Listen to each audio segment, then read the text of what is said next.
this bill intends to advise the government of Nigeria on the use of ADR mechanisms. Thirdly, on developing an ADR policy for Nigeria, and perhaps it will now spread to the rest of the sub-region if arbitrations come from other places to be held at the center, because the governing law would be the law of Nigeria. It also seeks to maintain a register of ADR bodies and institutions within the sub-region and in Nigeria specifically. It sets out to maintain standards in the training curriculum of the ADR bodies and developing and constantly reviewing rules and regulations for the practice of ADR. Of course, needless to say that this is an obnoxious and very unwelcome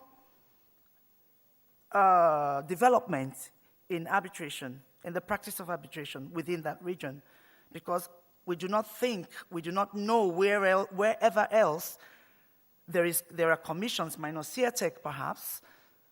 We do not know where else people build up commissions to regulate arbitrators and arbitrations and arbitration trainings.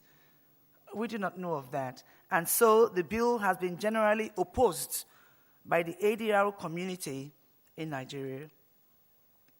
What about collaborations? The Lagos Center, in collaboration with one of our partners, SET-CTI, provided skills acquisition and transfer in the area of arbitration and other forms of dispute resolution during several forums held for such trainings.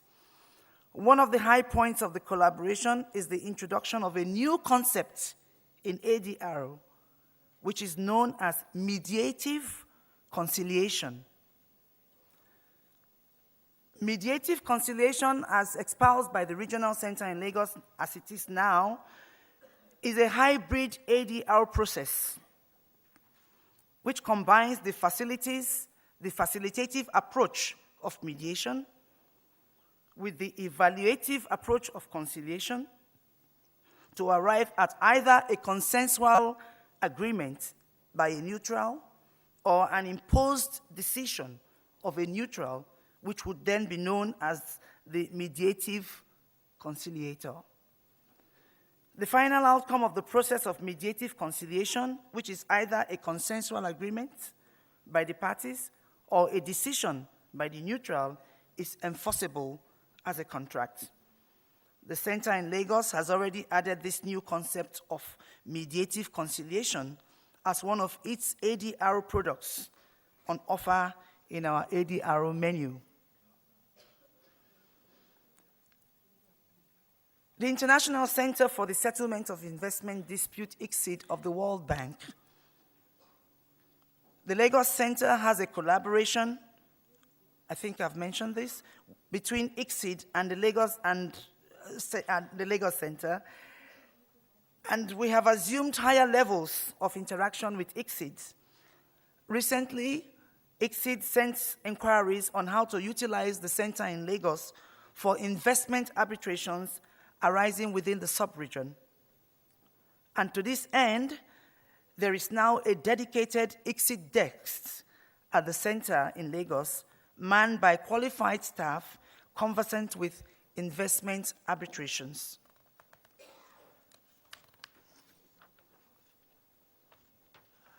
We also organized, within this period of time we're reporting on,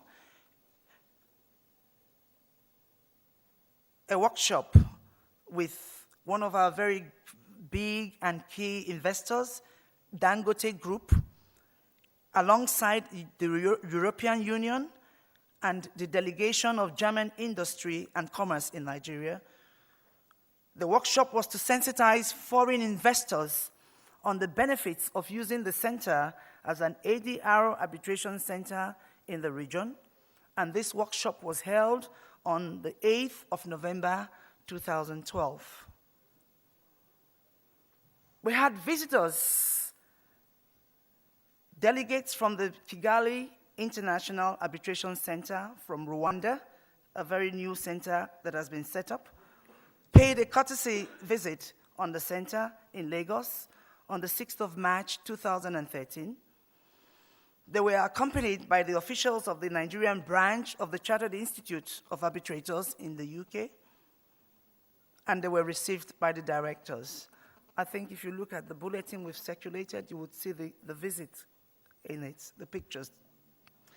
In a brief meeting of the center with the Kigali group, both organizations explored ways and means of collaborating in matters of common interest to both centers, and this included joint seminars, joint conferences, exchange of resource persons, and there is now the possibility of signing a cooperation agreement between the Kigali Center and Lagos Center for mutual beneficial purposes.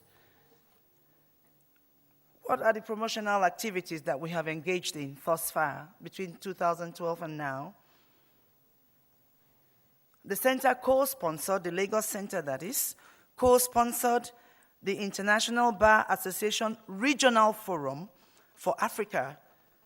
The session was held at I'm not Ugandan, so I can't pronounce it too well, Muyonyo Commonwealth Resort in Kampala, in Uganda, from the 9th to the 10th of August 2012.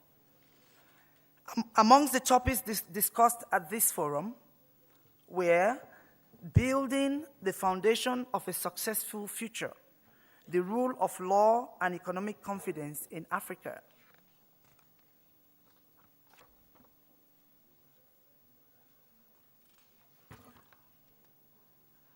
what are the future activities that we have to perform before the year runs out and before the next session of ALCO? We have mock arbitration sessions for practitioners, which has been slated for the 25th of September 2013. We have the quarterly training session of arbitrators and law officers, and that has been slated for the 22nd to 23rd October 2013. We have a training program on the international ICSID investment body coming from Washington, and this is slated for the 5th of November 2013. We have the International Bar Association African Regional Forum Arbitration Conference coming up between the 6th and 7th November in Nigeria. And of course, the moot session that we held in Kenya last year, we now have the new one, the further one for this year, which we have postponed to January next year, to be held in Ghana in January 2014. Thank you, Madam President.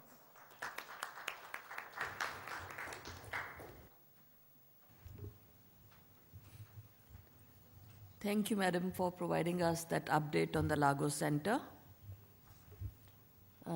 We can move to the next agenda item. We have two more agenda items, which will be short reports, so I propose that we finish those two agenda items and then only break.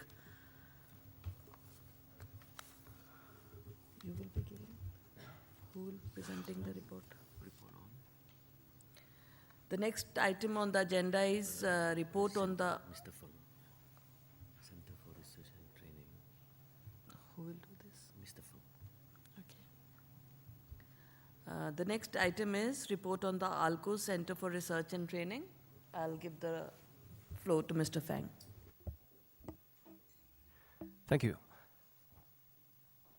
Honorable Madam President, Honorable Ministers, Excellencies, distinguished delegates, ladies and gentlemen, it is my privilege and honor to introduce the report on the Center for Research and Training of ALCO, contained in document number ALCO/52/New Delhi/2013/SD/org-4. In my statement, I would give a brief overview of the background to the creation of the Center for Research and Training of ALCO, along with a brief reference to the activities that it has conducted in the period under review. Madam President, the Center evolved from ALCO's Data Connection Unit, which was established based on the proposal made by the government of Republic of Korea at the 28th session of ALCO in 1989. It was renamed as the Center for Research and Training in the 40th annual session of ALCO in the year 2001. This marked a new chapter in the efforts of the member states towards undertaking research activities as well as training programs within the ALCO. The mandate was further strengthened at the Abuja session, Nigeria, in the year 2012. Madam President, one of the primary objectives of the ALCO is to undertake activities for the promotion and a wider dissemination of international law and strengthen international law expertise in the Asian African region. Pursuant to this object, the Center has over the years undertaken various activities, including organizing training programs, seminars, and expert meetings. For example, a seminar on climate change, post-Kyoto International Climate Policy, was organized by the Secretariat of ALCO under the aegis of the Center on the 16th of January 2013 at the premises of the Secretariat. Officials from 14 member states of ALCO, along with a number of international scholars from various universities and students, took part in the seminar.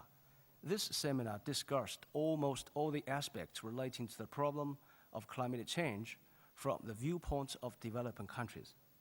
Similarly, there was a legal experts meeting convened in order to commemorate the 30th anniversary of the United Nations Convention on the Law of the Sea on the 5th of March 2013 at the premises of the Secretariat of ALCO.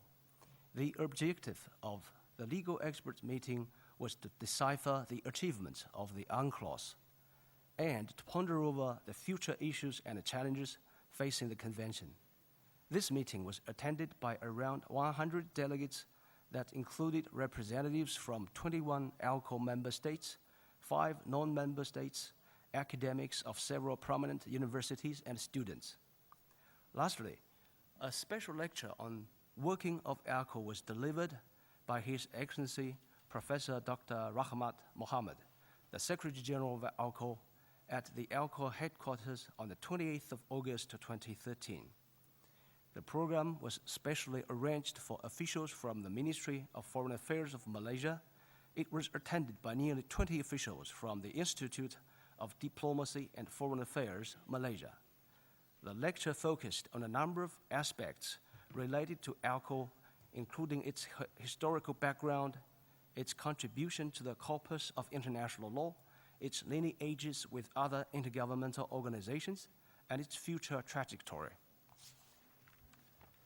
Madam President, one of the Center's activities has been to encourage the young students of law from the member states who are interested in learning more about various branches of international law to get familiarized with the workings of intergovernmental organization. During the course of the last year and until August 2013, 15 students from India, Malaysia, and Iran have successfully completed their internship program at the Secretariat. As the internship program is available throughout the year in the ALCO Secretariat, the member states are kindly requested to make use of this opportunity and thereby encourage the law students to undertake such internship program with ALCO in New Delhi. Madam President, as part of the revitalization plan of ALCO, the website of ALCO has been upgraded significantly in recent months. The current ALCO website, which bears a brand new look and is indeed user-friendly, has got a wealth of information about all the activities of ALCO in it. I also take this opportunity to inform the distinguished delegates that one of the primary publications of ALCO, namely the ALCO Journal of International Law, has received a favorable response from member states. We have also constituted a body for the journal, that is the International Advisory Board, which would exercise oversight and provide guidance as to the many possible ways through which the quality of the journal could be enhanced. It may be recalled that the third issue of the same was released on the second day of this session. Madam President, in a period 2013 to 2014, the ALCO Secretariat has plans to identify new ways and means to strengthen its existing programs and to introduce new programs into our research agenda. Some of the